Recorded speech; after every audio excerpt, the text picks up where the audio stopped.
When it comes to window shopping on 49th Street, FAO Schwarz usually steals the show. But nowadays there's something much more compelling right across the street. A 67-million-year-old Tyrannosaurus Rex skeleton known affectionately as Stan.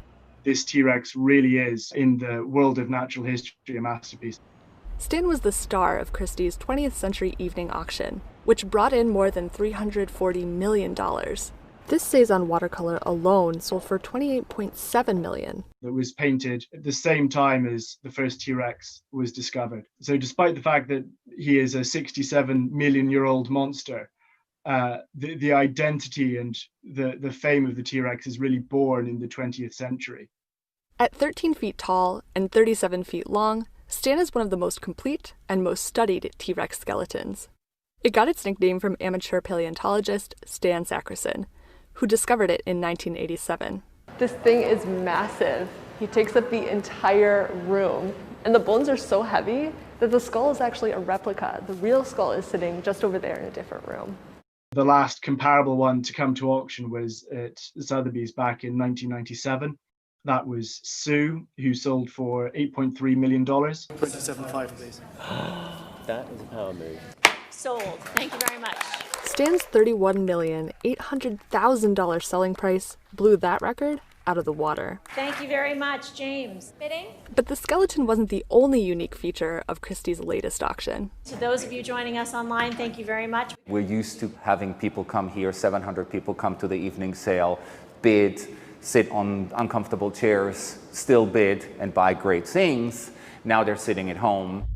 Live from New York. The coronavirus pandemic has upended the world of high-end art auctions. Radically changing.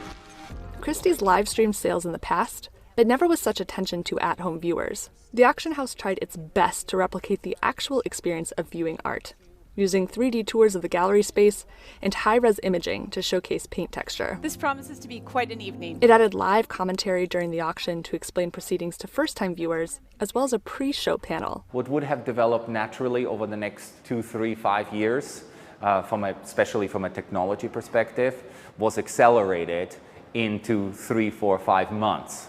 October's sale was Christie's second in the new format. Welcome, ladies and gentlemen. Their digital evening sale in July was a runaway success. We had about 80,000 viewers. That's new to us because normally there's as many people watching as can come to the sales room. Although there will always be something untouchable and mysterious about paying tens of millions of dollars for art, Christie's hopes its new digital format will make art auctions more accessible to the general public. If we're children and we collect toys, it's the same idea. This is just a high-end world and it looks intimidating and sounds intimidating, but at the end of the day, it's just your little Matchbox car that just happened to be called Picasso. Chloe Aiello, Cheddar.